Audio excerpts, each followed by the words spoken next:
Sister Mary Catherine's fingers had a memory of their own. Even at 85, when she sat before any piano, her hands seemed to know exactly where to go. It was as if 73 years of playing had carved invisible pathways from her heart, straight to the keys. But this story doesn't begin in a convent chapel. It starts in a small farmhouse in Ohio, where a 12-year-old girl named Catherine first discovered that music could be a form of prayer. The old upright piano in her family's living room was nothing special to look at. Its wooden case had scratches from years of farm life, and several keys stuck when the weather got humid. Catherine's mother had bought it for $25 from a neighbor who was moving to the city. Nobody in the family really knew how to play it properly, but Catherine was drawn to it like a moth to flame. While her 3 brothers were outside helping their father with the crops, she would sneak into the living room and press the keys, listening to how different combinations created different feelings. Her first real lesson came from Mrs. Patterson, the local church organist who lived 2 farms over. Catherine's mother noticed her daughter's fascination with the piano and made a deal with Mrs. Patterson. Catherine would help with her vegetable garden every Saturday morning in exchange for piano lessons. Mrs. Patterson was strict but kind, and she quickly realized that Catherine had something special. The girl didn't just play notes, she felt them. When Catherine played a sad song, you could see the emotion in her face. When she played something joyful, her whole body seemed to light up. By the time Catherine turned 16, she was playing for the Sunday services at their small rural church. The congregation was small, maybe 40 people on a good Sunday, but Catherine played for them like they were a full cathedral. She would arrive early every Sunday morning, long before anyone else, just to spend time with the piano. She would play hymns, of course, but she also played pieces she had learned from an old book of classical music that Mrs. Patterson had given her. Bach, Mozart, Chopin. Their music flowed through her fingers and filled the empty church with something that felt sacred. Those early morning practice sessions became Catherine's favorite time of the week. The church was quiet except for her music, and sunlight would stream through the colored glass windows, creating patterns of blue and gold on the piano keys. It was during one of those peaceful mornings that Catherine first felt what she later described as God speaking to her through music. She wasn't playing anything particular, just letting her fingers wander across the keys, when suddenly she felt completely connected to something larger than herself. The music wasn't coming from her anymore, it was flowing through her. When Catherine told her parents about her calling to religious life, they weren't entirely surprised. They had seen how she was during those Sunday morning sessions, how peaceful and purposeful she looked. Her father worried about losing another helper on the farm, but her mother understood. She had seen her daughter's face when she played, and she knew this wasn't just about music, it was about Catherine's whole purpose in life. The convent of Sacred Heart was different from anything Catherine had experienced. Located about 200 miles from her family farm, it was a large stone building surrounded by gardens and walking paths. When she first visited to meet with the Mother Superior, Catherine was nervous about many things, but her biggest worry was whether they would let her continue playing piano. When she mentioned this concern, the Mother Superior actually smiled. They had an old piano in the chapel, she explained, and they had been looking for someone who could lead their choir and provide music for their services. Catherine entered the convent at 22, taking the religious name Sister Mary Catherine. The transition wasn't easy. She missed her family, the farm, and the familiar surroundings of her childhood. But the piano in the chapel became her anchor. It was a better instrument than the one she had learned on at home, with keys that responded perfectly to her touch and a tone that seemed to make every song sound more beautiful. During her first weeks at the convent, when everything felt new and uncertain, her daily practice time became the part of each day when she felt most like herself. The other sisters quickly grew to love Sister Mary Catherine's playing. Unlike many church musicians who stuck strictly to traditional hymns, Sister Mary Catherine brought variety to their worship. She would play gentle classical pieces during their evening prayers, lively spirituals during community gatherings, and beautiful arrangements of traditional hymns during the Sunday services. She had a gift for reading the mood of the community and choosing music that matched what everyone was feeling. Over the decades, Sister Mary Catherine's role evolved beyond just playing for services. She became the convent's unofficial music director, teaching younger sisters who showed interest in singing or playing instruments. She organized small concerts for special occasions, bringing in musicians from the local community to perform with her. During Christmas and Easter, her elaborate musical programs drew visitors from neighboring towns. Local families began planning their worship schedules around the convent services, knowing they would experience something special when Sister Mary Catherine played. The piano itself became almost like another member of the community. Sister Mary Catherine had learned every quirk of the instrument over the years. She knew which keys needed a slightly firmer touch, which pedal squeaked if you pressed it too quickly, and exactly how to position the bench for the best sound. She had supervised several tunings and small repairs over the decades, always making sure the piano was treated with the respect it deserved. The instrument had been there for her during every major moment of her religious life, celebrations, sorrows, quiet contemplations, and joyful gatherings. As Sister Mary Catherine entered her 80s, her playing remained remarkably strong. Her arthritis slowed her down a bit, and she couldn't play the most demanding classical pieces with the same speed she once had, but her musical expression had only deepened with age. Younger sisters would often comment that her playing had become even more moving over the years, as if all her experiences in religious life had enriched her understanding of how music could touch people's hearts. Even her daily routine revolved around music. She would wake early for morning prayers, then spend time at the piano before breakfast, practicing pieces for upcoming services or simply playing whatever came to her heart. During the day, she might return to the chapel for short practice sessions between her other duties in the garden and kitchen. Her evening practice time, just before night prayers, had become a beloved tradition in the convent. Sisters would often linger in the chapel after their formal evening prayers just to listen to Sister Mary Catherine play. These weren't performances. They were offerings, prayers expressed through melody rather than words. The piano had been more than an instrument to Sister Mary Catherine. It had been her voice, her companion, her way of connecting with the divine, and her gift to her community.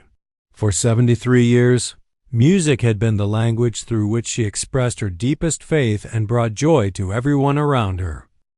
The announcement came on a Tuesday morning in September, right after breakfast prayers. Sister Mary Catherine was planning her music for the upcoming Harvest Festival when Mother Superior asked all the sisters to gather in the main hall. Everyone could tell this wasn't going to be ordinary news. Mother Superior had that serious expression she wore when discussing important convent business, and she was holding a folder full of papers that looked very official. The renovation project, Mother Superior explained, had been in planning for over a year. New government regulations required religious buildings to meet updated accessibility standards. The convent needed wheelchair ramps, wider doorways, special bathroom facilities, and handrails throughout the building. The estimated cost was staggering, nearly $200,000. The sisters listened quietly as Mother Superior outlined where the money would come from, their savings, a loan from the diocese, and unfortunately, some very difficult decisions about what they could and couldn't keep. Sister Mary Catherine felt her stomach drop when Mother Superior's eyes met hers across the room. She knew, somehow, what was coming next. The chapel piano, Mother Superior continued, would need to be removed. The space where it sat was needed for a new wheelchair-accessible entrance to the chapel. More importantly, the funds that would have gone toward replacing it with a smaller instrument were desperately needed for medical equipment.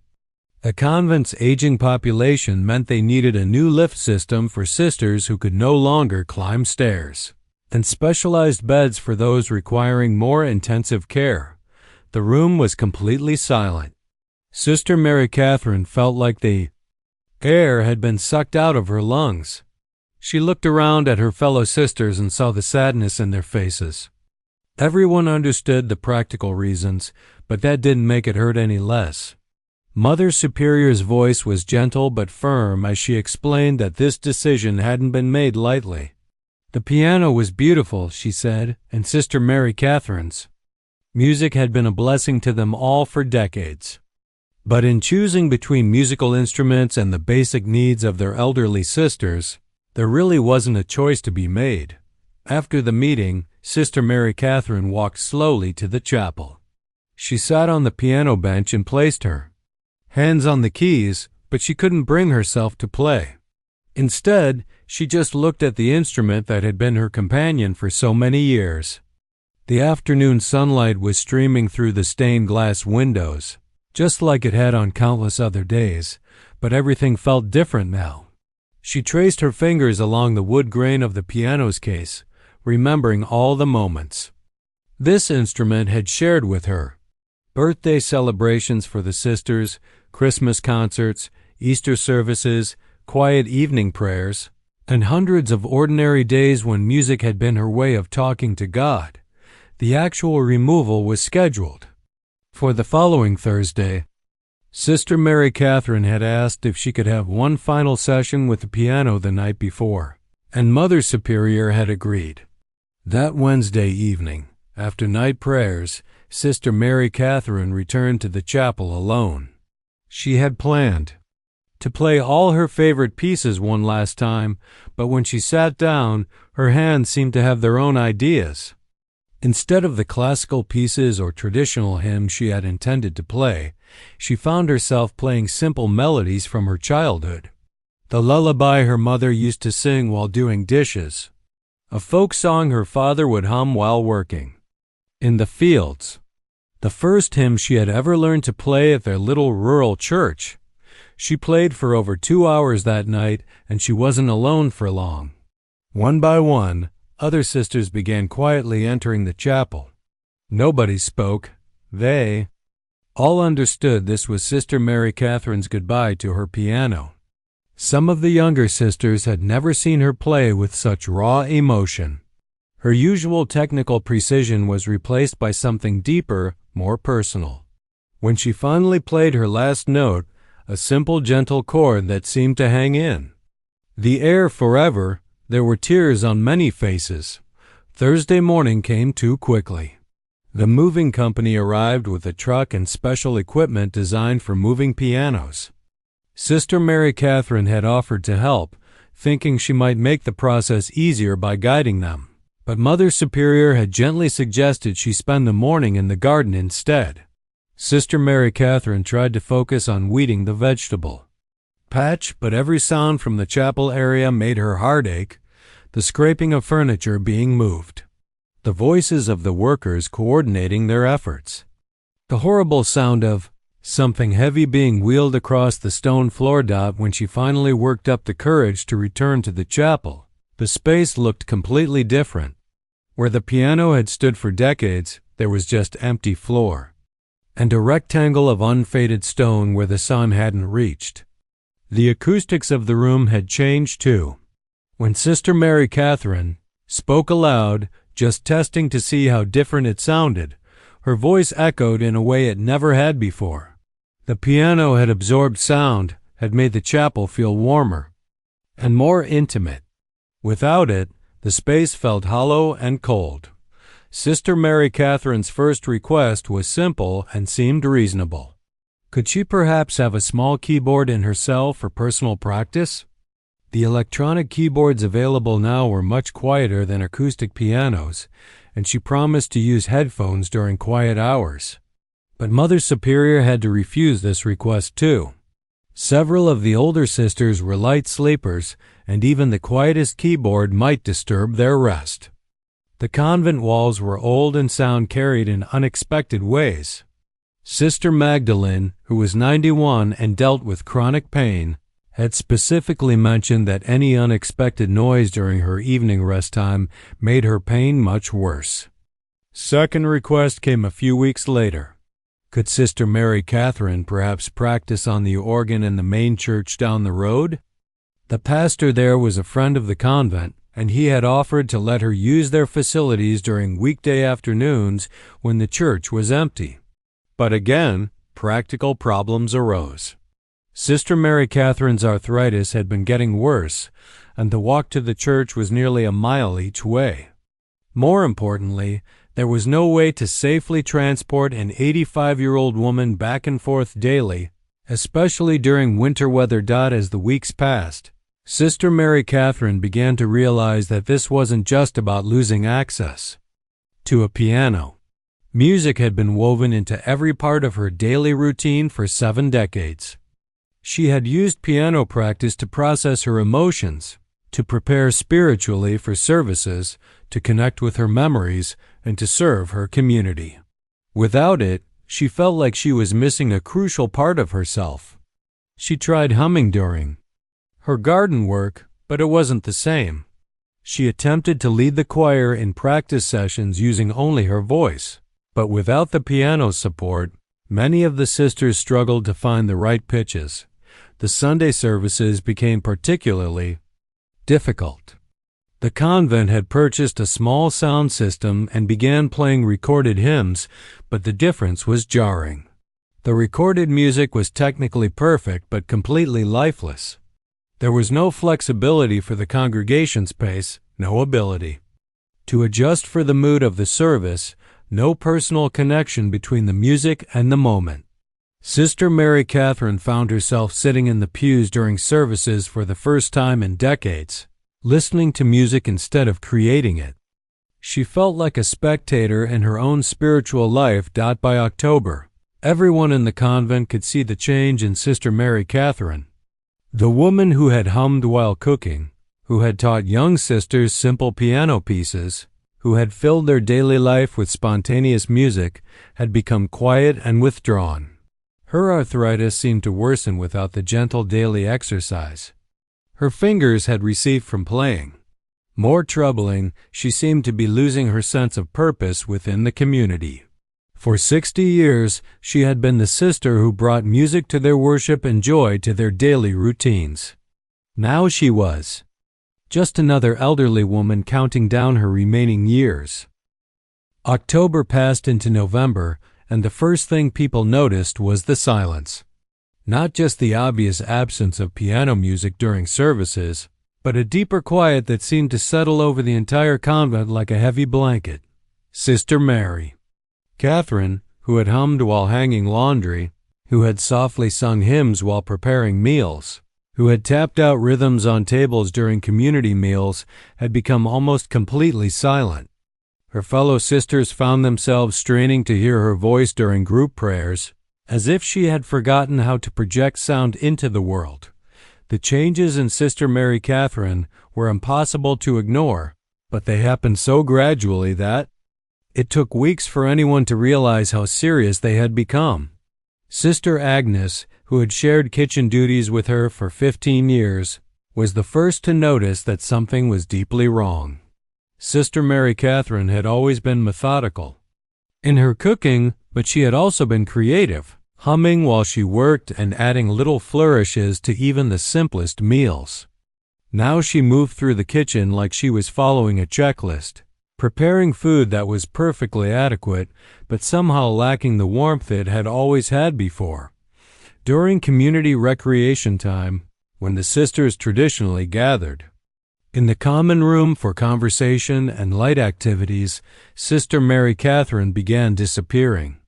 She would claim to be tired or mention some small task that needed finishing, but Sister Ruth noticed that she was actually just walking the halls alone.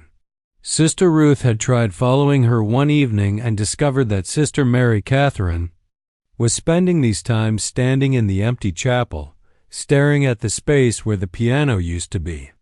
She wasn't praying exactly, and she wasn't crying. She was just standing there, as if she was waiting for something that would never come. The physical changes were even more concerning than the emotional ones. Sister Mary Catherine's arthritis, which had been manageable for years with the gentle daily exercise of piano playing, began getting noticeably worse. Her hands, which had been nimble enough to play complex pieces just months before, started becoming stiff and painful. She began dropping things during meal preparation, small accidents that she tried to hide, but that the other sisters couldn't help noticing. Her beautiful handwriting, which had been steady and elegant for decades, became shaky and difficult to read. Dr. Peterson, who visited the convent monthly to check on the older sisters, noticed the change immediately during his November visit. Sister Mary Catherine's grip strength had decreased significantly, and she winced when he tested the flexibility in her fingers. When he asked about her pain levels, she downplayed them, but he could see the stiffness in her movements. He recommended physical therapy exercises, but they both knew that the best therapy for her hands had been the daily piano practice that was no longer possible. The Sunday services became a source of particular sadness for everyone involved. The recorded hymns from the new sound system were technically perfect, but they felt completely disconnected from the actual worship experience. The timing was always slightly off, too fast for the older parishioners, too slow for the younger families. There was no flexibility when the congregation wanted to linger on a particularly meaningful verse, no ability to adjust the tempo when someone was struggling to keep up. Worst of all, there was no sense of community in the music. Instead of singing together with Sister Mary Catherine's piano guiding them, people felt like they were singing along to a radio. Several longtime parishioners began asking questions. Mrs. Rodriguez, who had been attending services at the convent for over 20 years, approached Mother Superior after a particularly lifeless Sunday service in late November. She wanted to know what had happened to Sister Mary Catherine's beautiful piano music. When Mother Superior explained about the renovations and budget constraints, Mrs. Rodriguez looked genuinely shocked. She had assumed that Sister Mary Catherine was ill or that the piano was being repaired. The idea that such beautiful music could simply disappear for financial reasons had never occurred to her. The Fernandez family, who had been bringing their 3 children to the convent services specifically because of the music, quietly stopped coming. Mr. Fernandez later told a friend that their 8-year-old daughter had asked why the piano lady wasn't there anymore. And when he couldn't give her a satisfying answer, she had asked if they could find a different church where there was still music. Their absence was noticed immediately. The Fernandez children had always sung with such enthusiasm during Sister Mary Catherine's musical services. Inside the convent, the other sisters were struggling with their own sense of loss. Sister Thomas, who was only 35 and had joined the community just 5 years earlier, realized how much she had depended on Sister Mary Catherine's music for her own spiritual focus. Without the gentle piano melodies during evening prayers, Sister Thomas found her mind wandering to worldly concerns and daily frustrations. The music had helped her transition from the busy activities of the day into a peaceful, reflective state of mind. Now the silence during prayer time felt empty and distracting. Sister Margaret, who had lived at the convent for 40 years, found herself struggling with anger over the situation. She understood the practical reasons for removing the piano, but she couldn't stop thinking that there should have been another way. During her own prayer time, she found herself asking difficult questions about priorities and values. Was it really right to sacrifice something that brought so much spiritual joy to save money? Were there other alternatives that hadn't been explored thoroughly enough? Her anger made her feel guilty, which made her more upset, creating a cycle. of negative emotions that she couldn't seem to break. The younger sisters who had been learning music from Sister Mary Catherine felt particularly lost. Sister Beverly had been taking piano lessons for 2 years and had just started to feel confident playing simple hymns. Without the piano for practice and without Sister Mary Catherine's guidance, she seemed too depressed to teach. Anymore, Sister Beverly's musical progress stopped completely. Sister Helen had been learning to lead the choir, but without piano accompaniment, she couldn't keep the singers together or help them find the right pitch. The musical education program that had been an important part of life at the convent simply disappeared. Christmas preparations, which had always been Sister Mary Catherine's favorite time of year, became a source of particular sadness. For decades, she had spent November and December preparing elaborate musical programs for the holidays. She would arrange carols for the choir, practice special pieces for Christmas Eve service, and organize community sing-alongs during Advent. This year, there was nothing. The convent's Christmas celebration would be limited to recorded music and whatever songs the sisters could manage to sing without accompaniment. Sister Mary Catherine tried to participate in planning the Christmas services, but her heart wasn't in it. When the other sisters asked for her input on which recorded hymns to use, she would just nod and say that whatever they chose would be fine. She had stopped offering suggestions or sharing the musical knowledge that had made their celebrations so special in previous years. It was as if that part of her personality had simply switched off. The local pastor, Father Miguel, who had collaborated with Sister Mary Catherine on several interfaith musical events over the years, stopped by the convent in early December. He had heard about the piano situation and wanted to offer his support. When he sat down with Sister Mary Catherine, he was shocked by the change in her demeanor. The woman who had once talked enthusiastically about music theory and shared ideas for new arrangements now seemed to have nothing to say about music at all. When he mentioned that his church was getting a new piano and offered to let her practice there occasionally, she thanked him politely, but said it wouldn't be practical. As December continued, Sister Mary Catherine's withdrawal became even more pronounced. She began skipping some community activities altogether, claiming she was tired or not feeling well. She still fulfilled her basic duties in the kitchen and garden, but she did them mechanically, without the joy and creativity that had characterized her work for decades. During meals, she ate quietly and responded to direct questions but rarely initiated conversation. The sister who had once been the heart of their community's social life had become almost invisible. The other sisters began to worry that they were losing Sister Mary Catherine to something more serious than grief over a piano. Her silence wasn't just about missing music. It seemed like she was questioning her entire purpose within the community. For 60 years, her identity had been built around her role as the convent's musician. Without that role, she seemed unsure of who she was supposed to be or what value she brought to their shared life. Rosa Martinez was 8 years old and had very strong opinions about music. Every Sunday for the past 3 years, she had sat in the front pew of the convent chapel next to her grandmother, directly facing the beautiful piano where Sister Mary Catherine played. Rosa had perfect attendance at these services, not because she was particularly religious for an 8-year-old, but because she was completely fascinated by watching Sister Mary Catherine's hands across the piano keys. She would lean forward in the pew, trying to figure out how the sister could make such beautiful sounds without even looking at her fingers. The first Sunday in December, Rosa immediately noticed something was wrong.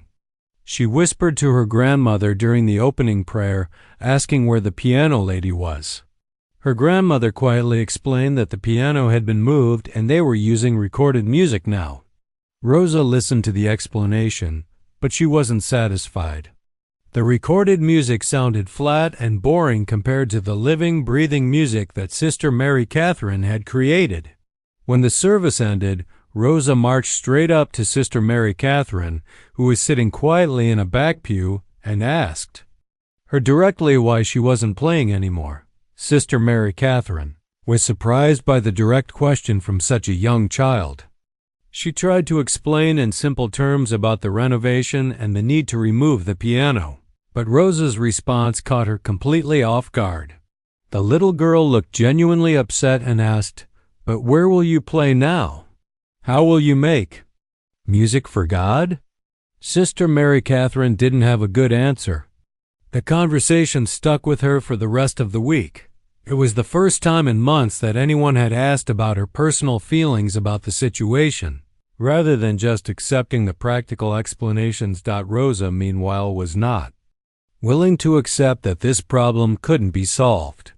That Sunday afternoon, she peppered her grandmother with questions about the situation. Why couldn't they just buy a new piano? How much did pianos cost? Who made decisions about what happened? At the convent? Her grandmother, Mrs. Martinez, had lived in the community for 60 years and knew many of the local business owners. She tried to explain that these kinds of problems were complicated, and that adults had already thought of the obvious solutions, but Rosa had the kind of determination that only comes with being 8 years old and convinced that adults sometimes miss the obvious answers. That evening, she announced to her family that she was going to write letters. Her older brother laughed and asked who she was planning to write to. Rosa had already thought about this. She would write to everyone she could think of who might be able to help. The mayor, the church, the newspaper, and every business in town that had a sign she could read from the car window. Rosa's first letter was to Mayor Thompson. She wrote it in her careful third-grade handwriting, using her best stationery that had flowers around the border. The letter was beautifully honest in the way that only children can be. She explained that Sister Mary Catherine was very sad because she couldn't play piano anymore and that the music at church was now boring. She asked if the city had any extra pianos they weren't using, and she promised that Sister Mary Catherine would take very good care of it and play beautiful music for everyone. She ended the letter by saying that she thought God probably missed hearing Sister Mary Catherine play too. The mayor's office received the letter on a Wednesday morning, and it immediately made its way around the entire building. Mayor Thompson had been in politics for 20 years, and he had never received a letter that was quite so direct and heartfelt. He called the convent that afternoon to learn more about the situation, and Mother Superior confirmed the story. The mayor couldn't solve the problem immediately, but he was touched enough to share Rosa's letter with several other community leaders. Rosa wasn't stopping with just one letter. She had decided this was a project that required multiple approaches. Her next letter went to the local newspaper, the Mountain View Weekly. She asked if they could write a story about Sister Mary Catherine and explain to everyone what had happened. She thought that if more people knew about the problem, someone would have a solution. The editor, Mr. Johnson, was initially amused by the letter, but when he called the convent to verify the story, he realized it was actually quite a significant community issue. The third letter went to St. Anthony's Church across town, where Rosa knew they had a piano because she had been to a wedding there once. She asked Father Martinez if they had any extra pianos, or if Sister Mary Catherine could visit sometimes to practice. Father Martinez was impressed by the letter and immediately called the convent to offer whatever help he could provide. Unfortunately, the practical problems of transportation and scheduling made regular visits impossible, but the gesture meant a great deal to Sister Mary Catherine. Rosa's most important letter, though she didn't know it at the time, went to Harmony Music Shop on Main Street. She had noticed the store during a shopping trip with her mother and had seen pianos in the window. Her letter to the shop owner was simple and direct. She explained that Sister Mary Catherine was a very good piano player who made beautiful music but didn't have a piano anymore. She asked if the store might have a piano that needed a good home. and she promised that Sister Mary Catherine would play it every day and make it very happy. The owner of Harmony Music Shop was Teresa Gonzalez, a woman in her 40s who had been teaching piano lessons for 15 years. Teresa had opened the shop 5 years earlier after her own mother had passed away, using money from the inheritance to follow her dream of creating a space where music could bring the community together. When she read Rosa's letter, it reminded her powerfully of her own childhood, when her mother had taught her that music was a way of serving others. Teresa had actually heard Sister Mary Catherine play years earlier, during a community Christmas concert that had brought together musicians from several local churches. She remembered being impressed by the sister's skill and the obvious joy she brought to her music. The idea that such a talented musician was sitting in silence because of financial constraints struck Teresa as a problem that needed immediate attention. Teresa's first step was to visit the convent herself. She met with Mother Superior and Sister Mary Catherine, asking detailed questions about what had happened and what kind of instrument would work best in their space. She learned about the accessibility requirements, the budget constraints, and the various practical problems that had made replacement seem impossible. But Teresa was looking at the situation with fresh eyes, and she began to see possibilities that the sisters had missed. During her visit, Teresa asked if she could see the chapel space where the piano had been located. As she walked around the room, measuring spaces and thinking about acoustics, she realized that a smaller piano might actually work better in the room than the large upright had. She also noticed that the new accessibility entrance could potentially accommodate a piano if it were positioned differently. Most importantly, she began thinking about how the community might be able to solve this problem together. Teresa left the convent that day with a head full of ideas and a heart full of determination. She had been looking for a way to honor her mother's memory and serve her community, and Rosa's letter had shown her exactly what she needed to do. That evening, she began making phone calls to other local business owners, explaining the situation and asking if they might be interested in contributing to a solution. The response was immediate and overwhelming. Business owners who had attended services at the convent over the years, families who had children in Teresa's music lessons, and community members who had simply been touched by Rosa's story all wanted to help.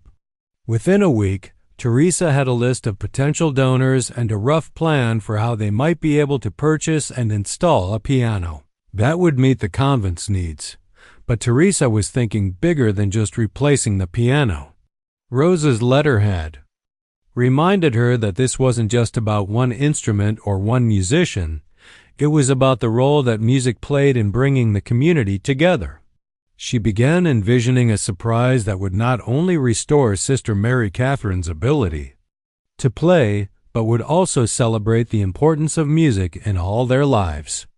The plan that began to take shape would require cooperation from dozens of people and careful coordination to keep it secret, but Teresa was confident that the community would rally around this cause. By mid-December, what had started as one little girls' letter-writing campaign had grown into a full community project. Rosa had no idea that her simple, honest letters had set in motion a chain of events that would change not just Sister Mary Catherine's life, but the entire relationship between the convent and the surrounding community. Teresa Gonzalez had never organized anything like this before, but she approached the project with the same methodical care she used when teaching piano lessons. By early January, she had assembled what she laughingly called her secret piano committee, 12 local business owners and community members who were all committed to making this surprise happen. They met every Tuesday evening in the back room of her music shop, surrounded by guitars and sheet music, planning what would become the most elaborate community project their small town had ever attempted. The first challenge was finding the right piano. It couldn't be too large for the chapel space, but it needed to be a quality instrument worthy of Sister Mary Catherine's skill. Teresa had contacts with piano dealers in the larger cities nearby, and after weeks of searching, she found exactly what they needed. A beautiful baby grand piano, just 3 years old, was available from a family who was downsizing. The price was reasonable, and when the owners learned what the piano was for, they reduced the cost even further and offered to help with transportation. But Teresa's vision had grown far beyond just replacing the piano. She wanted this to be a celebration of Sister Mary Catherine's 60 years of service to the community, and a demonstration of how much her music had meant to everyone. The committee decided to plan a surprise concert where Sister Mary Catherine would discover the Hagen Viamuzava discovered. The committee decided to plan a surprise concert where Sister Mary Catherine would discover the Atodi decided to plan a surprise concert where Sister Mary Catherine new piano surrounded by everyone whose lives she had touched through her music.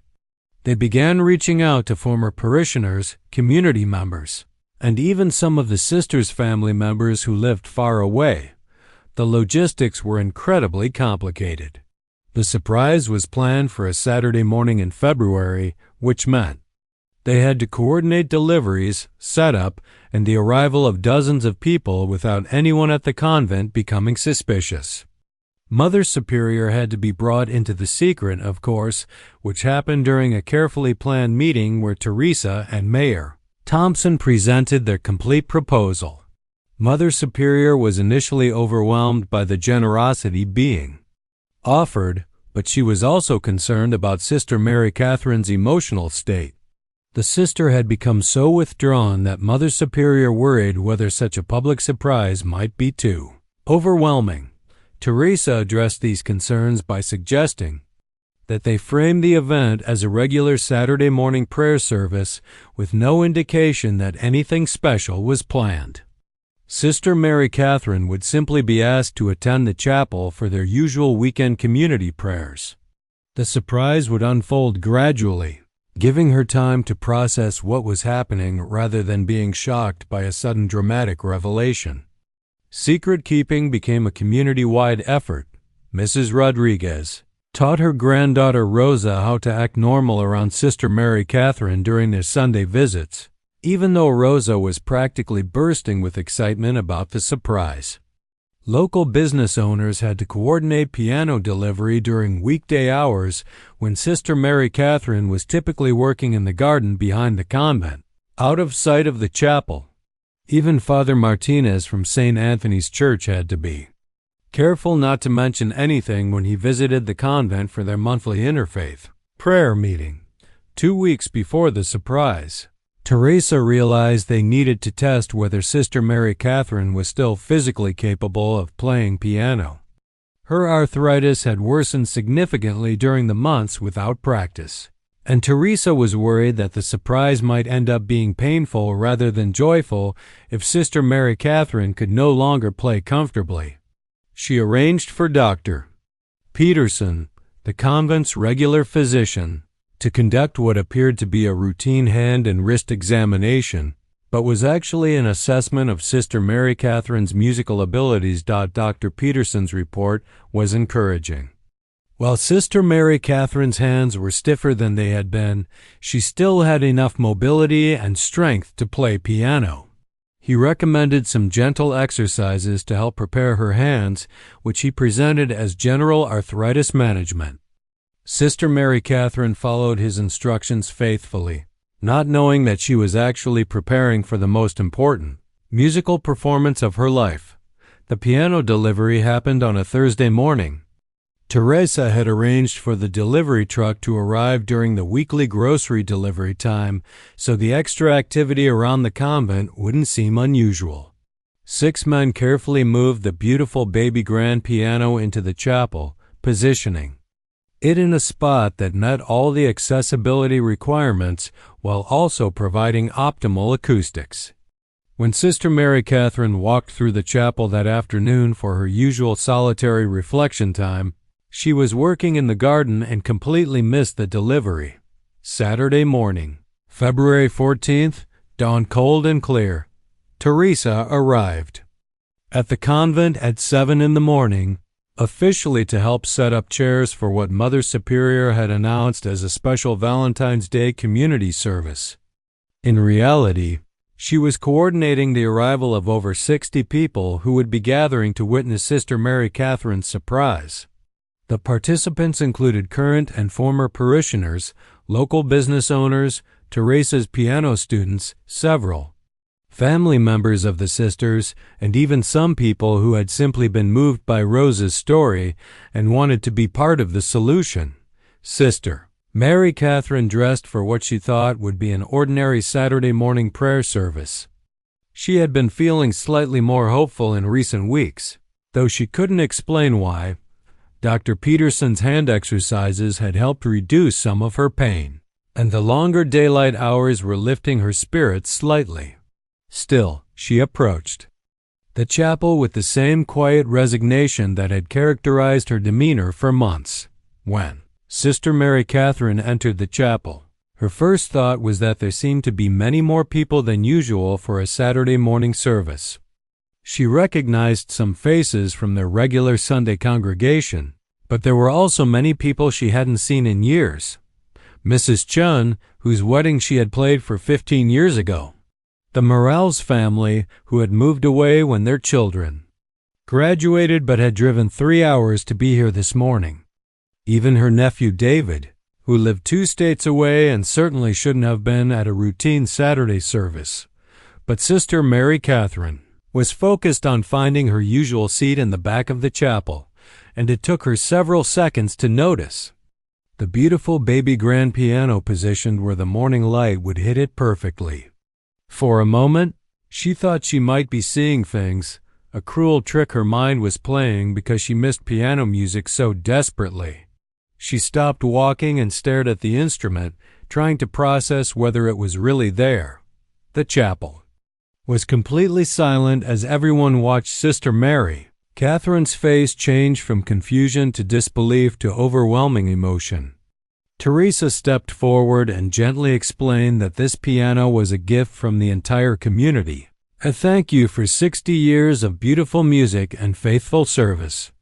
Rosa Martinez, who had been practically vibrating with excitement, ran up to Sister Mary Catherine and grabbed her hand, saying, "Now you can play music for God again." Sister Mary Catherine's legs felt weak, and Mother Superior quickly guided her to a chair near the piano.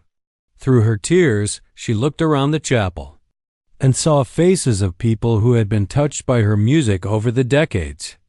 Former choir members, families whose weddings and funerals she had played for, children who had grown up listening to her Sunday morning performances, and community members who had simply found peace in her music during difficult times in their own lives. When Teresa gently asked if she would like to try the piano, Sister Mary Catherine's hands were shaking so much that she wasn't sure she could play. But as she approached the beautiful instrument and placed her fingers on the keys, muscle memory took over. Her first notes were tentative and soft, a simple hymn that she had played thousands of times before.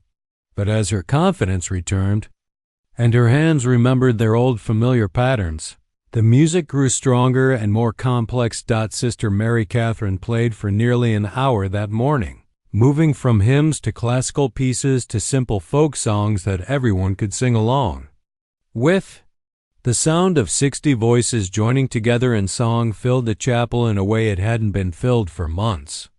People were crying and laughing and hugging each other, overwhelmed by the joy of having music back in their community.